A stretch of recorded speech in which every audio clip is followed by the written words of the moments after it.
Para pemirsa Suyanto.id, ketemu lagi pada channel pendidikan Anda, Suyanto.id, sebuah channel untuk berbagi pengetahuan dan belajar sepanjang hayat. Nah, kali ini kita ada di episode 49 bersama Ustadz, ulama, dan ilmuwan kita, Bapak Dr. Zainal Mutakin Sofro, ahli ilmu faal manusia. Beliau adalah pengajar di Fakultas Kedokteran Kesehatan Masyarakat dan Keperawatan Universitas Gadjah Mada. Nah, kali ini kita akan membicarakan mengapa orang serangan jantung. Apa saja yang berkontribusi pada serangan jantung sehingga ada yang fatal karena itu. Nah, minggu lalu kita sudah membicarakan mengenai mengapa orang ada yang mati mendadak setelah atau sedang olahraga. Nah, tentu saja ada kaitannya dengan tema kali ini, yaitu faktor heart attack, yaitu serangan jantung yang juga fatal bagi yang menderita. Nah, kita sapa dulu narasumber kita. Assalamualaikum warahmatullahi wabarakatuh, dokter. Waalaikumsalam warahmatullahi wabarakatuh. Oke, saya dok ya, kabaripun. Alhamdulillah, alhamdulillah. Alhamdulillah kita berada dalam nuansa kebersamaan. Baju kita mirip-mirip, dok. Masya Allah. Walaupun tidak kangset. Ini Iya, artinya apa chemistry dan alhamdulillah. frekuensi kita mirip-mirip. Alhamdulillah, Ya, alhamdulillah. dok. Tadi dok, pertanyaan orang awam yang mewakili ribuan orang di luar sana itu tadi. Apa saja yang berkontribusi pada sakit jantung, serangan jantung yang kadang-kadang dok orang di kampung saya mungkin itu serangan jantung, tapi dibilangnya masuk angin duduk katanya. Iya, Itu nggak angin tahu. duduk. Apa dok? Gimana dok? Baik, terima kasih Prof. Jadi sebenarnya istilah angin duduk ya tidak tepat nih. Nggih. Angin itu kan terbang ke sana kemari. Iya, jadi sebagaimana kita pahami Prof. Jadi jantung itu kan alat visceral Hmm, atau organ dalam yang memang sangat vital, ya, nggih. dan memang sifatnya itu dermawan gitu loh. Oh, nggih. Jadi hanya melayani dan melayani. Hmm, Bahkan untuk jatah makannya sendiri itu nunggu setelah semuanya dapat. dapat. Ya, jadi ini menarik sekali justru ketika jantung beristirahat artinya tidak sedang memompa baru mendapat aliran darah. Oh. Ya. Oh. Nah, yang perlu dicatat di sini sebenarnya Prof, kita kan sering merayakan hari ulang tahun, ya, Nggih. HBD itu menurut saya sering kita lupa, hanya lebih mementingkan kue tartnya itu. Iya. Ya, sebetulnya harus kita catat adalah sejak usia 30 tahun, Prof, Nggih. Oh, pembuluh darah kita ini cenderung menimbun lemak. 30 tahun, Dok? Sejak usia 30 Oh, tahun. 30 tahun. Wah. Bahkan kalau dokter ahli jantung itu lebih ekstrim lagi, itu Uh. lebih muda juga sudah boleh katanya. Tetapi kita ambil yang biasa-biasa saja lah ya. Iya, iya. Jadi sejak 30 tahun itu pembuluh darah kita cenderung menimbun lemak. Ya. Sehingga kita perlu memperhatikan kalau diukur tekanan darah itu ya tidak hanya melihat tekanan darah atas berapa, bawah berapa, tolong diperhatikan juga selisih antara tekanan darah Atas atas dan dan bawah. bawah. Ya. Jadi kalau sudah lewat 50 ya sebaiknya sudah mulai ada modifikasi pola makan, Prof. Jadi Iya. yang tadinya banyak goreng-gorengan, bisa enggak kita coba untuk direbus atau dikukus Iya. supaya tidak memperparah. Apalagi minta maaf Prof, Iya. kebiasaan ibu-ibu kalau goreng itu ya sebaiknya jangan keasikan. Mestinya kalau sudah 2 kali digunakan ya minta Buang. maaf, Iya. tidak dipakai nun sewu nggih. Iya. Karena menarik minyak goreng yang berkali-kali digunakan itu akan mempengaruhi komposisi nggih, minyaknya itu menjadi trans fat. Trans fat. Lemak Tra jenuh. trans fat Nia nun sewu, sehingga ini mudah sekali ditimbun lagi di dalam Oh, ya. pembuluh darah. Ya. Dan ini kalau terjadi di jantung, Prof, maka kita akan banyak mengalami nun sewu ketidakadekuatan atau cukupan untuk mengalirkan darah ke otot-otot jantung tadi. Dok, mohon maaf dok, Yeah. kita setelah 30 tahun itu sudah harus hati-hati. Jadi saudara-saudara, para pemirsa yang sudah di atas ABG, artinya sudah 30 tahun harus hati-hati pola makan. Nah pertanyaannya, tadi dikatakan dokter bahwa kalau jantung itu dihinggapi lemak, itu kan kinerjanya akan tidak maksimal. Nah, apa penyebab jantung itu bertengger misalkan bisa di lever, bisa di jantung, bisa di ginjal, atau bisa di perut, seperti orang membawa ban serep, itu apa penyebabnya, Dok? Faktornya apa bisa di situ? Ya, jadi sekali lagi, Prof, yang namanya pembuluh darah itu kan ada di mana-mana. Tetapi yang berhubungan langsung dan kehidupan itu kan jantung, Prof. Jantung, ya. Mengapa kita diberi anugerah menemukan suatu alat, itu namanya elektrokardiografi, Prof. Elektrokardiografi, EEG. EKG. Oh, EKG. Dan itu yang menemukan orang Indonesia loh, Prof. Wah, mirip-mirip nih. Itu kelahiran kota Semarang.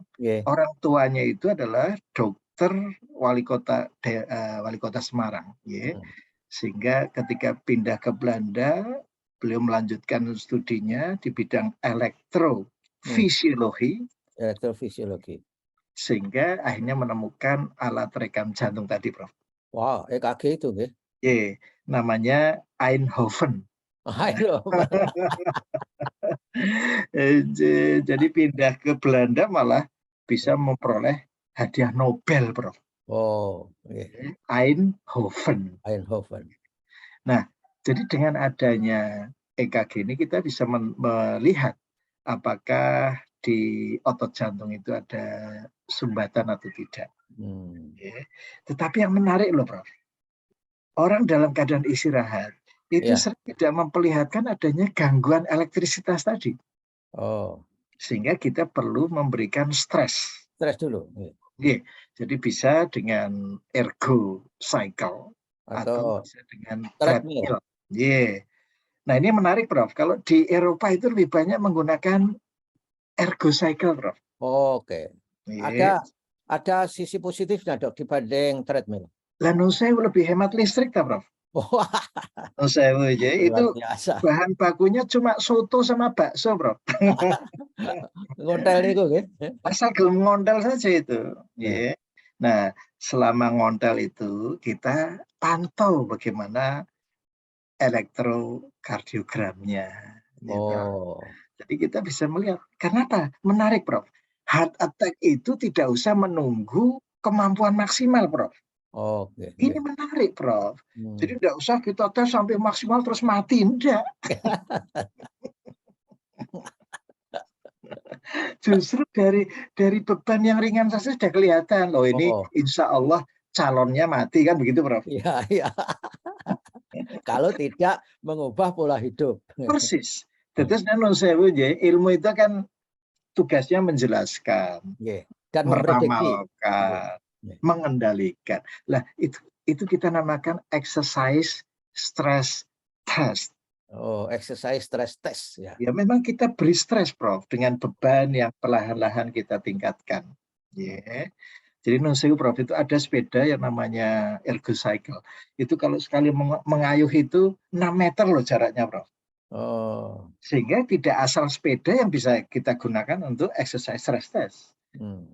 Dan kecepatannya pun diatur 50 rpm. Jadi itu tidak boleh mendahului ataupun lebih lambat. Karena dari sana kita bisa menemukan satuan namanya watt, Prof. Watt. Seperti listrik itu. Jadi kita minta mengayuh dengan beban 25 watt. Terus setiap 2 menit naik lagi 50 watt, naik lagi 75 watt dengan irama yang sama. Makanya.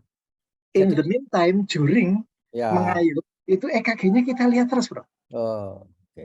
Ya. EKG yang menunjukkan bersih lemak atau paling tidak lemaknya kecil itu apa bentuknya, Dok? Grafiknya punya naik turun atau flat gitu, Dok? Ini pertanyaan bagus sekali, Prof. Oke. Jadi EKG atau elektrokardiogram Hmm. itu sebetulnya menggambarkan aktivitas listrik otot jantung, Bro. Jantung, otot Itu jantung. memperlihatkan gelombang-gelombang. Ada Ya. gelombang namanya gelombang P, Bro. P. Gelombang P itu menunjukkan serambi yang kerja, Bro. Oke. Ya, Oh. kan jantung ada serambi, ada bilik. Hmm. Yang QRS Hmm. itu adalah biliknya, Bro. Oh, jadi ada P, ada RS, Ada QRS, IRS. Oh, PQRS, ya. kemudian yang terakhir ada gelombang T namanya, Prof. Oh, T. Oh, ya, Nah, ya. ini menarik, Prof. Kenapa kok nama gelombang tidak alif, ba, ta, fa, jim, atau ABCD ya, Prof ya? Oke, oke. Jadi memang kita cari simbol yang agak beda untuk jantung, yaitu P, QRS, IRS, T. T. Ya. Jadi nun sewu, Prof, untuk gangguan jantung yang tadi Prof tanyakan sumbatan-sumbatan tadi, itu diwakili oleh yang ada di bilik, Prof. Bilik. Oh. Bilik atau Baik. ventricle. Ya, bilik baik kanan atau kiri, Dok ya. Itu digabung menjadi resultan, Prof. Oh, oke. Jadi Oh, ya. gelombangnya itu QRS T GRS. itu untuk bilik. Bilik. Nah, ini menarik, Prof. Kalau kelainan awal itu ada yang kita namakan ST elevasi. Hmm. Jadi gelombangnya itu mangkring, di atas itu Di ya. atas ya. Ya. Ya, di awang-awang itu namanya ST. Ini menunjukkan bahwa ada injury, Bro. Oh, Jadi di ada otot jantung. di otot jantung. Berarti ini kelainan yang paling ringan, Bro. Oh, ya. Ya, menarik ya. Oke, oke. Hmm. Nanti kalau kelainannya itu semakin parah, Bro, Hmm. itu nanti ada yang kita namakan ST depressed. Oh. Jadi gelombangnya itu seperti tadi, Prof, tidak hanya sekedar naik turun, tetapi tertekan, Prof, ke bawah. Jadi akhirnya agak flat. Di bawahnya flat, Prof. Oh, Ya, jadi itu kan ada namanya garis namanya isoelektrik. oke. Dia itu melotrok atau tertekan di bawahnya di bawah garis. garis itu, Dok. Itu Berarti berarti kalau tingkat misalkan ada sumbu persamaan apa itu, ada kuadrat 1, kuadrat 2 itu di bawah garis sumbu X, Dok. leres, persis, Prof. Jadi itu tertekan ke bawah. Ini berarti Orot. derajat yang kedua, Prof. Hmm. Ya, jadi artinya inilah keuntungannya kita melakukan exercise stress test yang sering Oh, Prof alami dengan misalnya naik treadmill. Prinsipnya sama. iya, iya. Dengan kecepatan kita naikkan kan Karena beban jantung bertambah. kan ketika saya disuruh treadmill, itu kan dikasih kabel-kabel di dada-dada Persis. kita, dikasih apa oles-oles agak Jelly. jeli itu. Itu Terus fungsinya untuk membuat konduktor dari tubuh kita alat. persis. Jadi kalau Prof tidak diolesi jelly, nanti ada istilahnya artefak, Prof. Hmm. Jadi gambaran gelombangnya itu keriting gitu loh. Sewu itu karena banyak keringat, ya, garam yang di kulit tadi itu mengganggu. Wow. Jadi, Dok, potensi ini akan serangan jantung dan tidak itu cukup EKG saja, Dok. Tidak harus CT scan misalkan saja. Lah minta maaf, Prof. Tadi kan yang kita namakan exercise test untuk menjawab. Oke. Tidak semua gambaran EKG dalam kondisi istirahat itu menjamin keamanan ketika diberi beban. Banyak sekali syaratnya ya, Dok. Lah tadi Prof ngendika kok saya kok seperti nun sewu ya, nyeri ulu hati. Ya. Jadi ekspresi gangguan jantung itu tidak hanya nyeri ulu hati yang dikira angin duduk tadi loh, Prof. Tapi juga nyeri di rahang kiri, Prof. Nah, selalu kiri, Dok. Apa Kiri, logikanya? Prof. Selalu kiri. Ya minta maaf karena memang jalur sarafnya itu kan beda itu. Prof, jantungnya di sebelah kanan atau di kiri ya, Prof? Jantung itu kiri gitu. Nah, berarti ya di kiri rahangnya, Prof. Kecuali kalau Prof itu jantungnya di kanan. Insya Allah rahang kanan, Prof. rahang kiri. Ya, ini yang sering kali orang abai ya dengan nyeri karena sakit gigi, Bro. Jadi jangan dikira mendadak kok rahang kiri saya kok nyeri. Ini berarti malaikat Israel sudah dekat ini, Bro. Sudah sudah ngetuk pintu. Jadi minta maaf, Prof nggak boleh terus kontak Prof Dibyo. Iki aku kok rahange loro. Itu terlambat nanti, Prof. Jadi asosiasinya langsung ke malaikat Israel. Kalau gitu minggu depan saya akan check up, Dok. Oh, insya Allah. Itu periodik itu, Prof. Insya Allah. 6 bulan sekali. Iya, insya Allah, insya Allah. Nah, itu setelah kiri itu sakit-sakit itu, langkah awal yang pertama apa, Dok? Konsultasi ke ahli jantung ya? Ya, jadi nanti langsung di kateter, Prof. Nah, ini perlu di-ring atau tidak ini? Oh, oke. Jadi dari EKG saja itu dokter sudah bisa memutuskan ini di Sudah. goro-goro baru atau enggak gitu. Leres. Oh, Karena itu nanti, Prof, tahap lanjut yang menjadikan heart attack itu adalah ketika ada pembalikan gelombang, Prof. Jadi gelombang T-nya itu terbalik. Terbalik. Ya, mestinya ke atas, lengkungnya kok kebalik. Itu apa? Fenomena fisiknya apa itu artinya? Fenomena fisiknya itu artinya nun sewu, jantung itu sudah mengalami infark, kematian jaringan, Prof, karena kurangnya aliran darah tadi. Jadi nah, itu yang dikhawatirkan, Prof. Dia nanti menggelepar, tidak memompa, tapi menggelepar, Prof. Menggelepar. Tapi katanya dokter tadi di awal jantung itu sangat sosialnya luar biasa, memberi jatah organ yang lain, dia nunggu jatahnya setelah yang lain dapat darah. Persis. Ketika dia tidak memompa, apa pernah jantung tidak memompa, Dok? Ya, kalau jantung tidak memompa itu namanya henti jantung, sehingga kita perlu memicu, Prof. Oke, jadi ditekan atau disebul, dikagetkan itu loh. Ya. Ada namanya, napas buatan apa insurrection, Dok? Artinya pertolongan pertama itu kan. Oke. Dan kenapa, Dok, orang sakit jantung yang punya itu, saya diberitahu oleh sebuah artikel, katanya kalau sudah sakit jantung dan obat lupa nggak dibawa, itu nggak boleh diam, harus batuk-batuk sekeras-kerasnya. Itu apa ada logikanya itu, Dok? Bener nggak itu? Ya, namanya batuk-batuk itu kan sebetulnya untuk merangsang saraf-saraf yang ada di daerah leher itu, Prof. Kita harapkan sebetulnya ada saraf yang tadi bersifat preservasi itu aktif, ya. Itu sebetulnya saraf vagus itu, Prof. Melalui saraf glossopharyngeal nerve atau saraf ke-9 yang itu sebenarnya bisa diganti dengan nafas tarik, nafas panjang, lepaskan pelan-pelan, insya Allah. Kalau sampai keputusan, oh ini harus di bypass, itu juga dari EKG saja tadi, Dok? Kalau dari bypass itu kan bisa melalui tadi kateterisasi lagi, kemudian minta maaf, Prof, ada yang dinamakan echo, kardiografi, jadi seperti USG-nya jantung lah ya. Jadi kita bisa melihat kualitas pemompaannya bagaimana, gitu. Ya, kalau EKG, Dok, itu kan lihatnya grafis saja. Tapi yang kedua ini bisa melihat gambaran image fisiknya gitu, jantung. Persis, jadi bagaimana ketika dia memompa.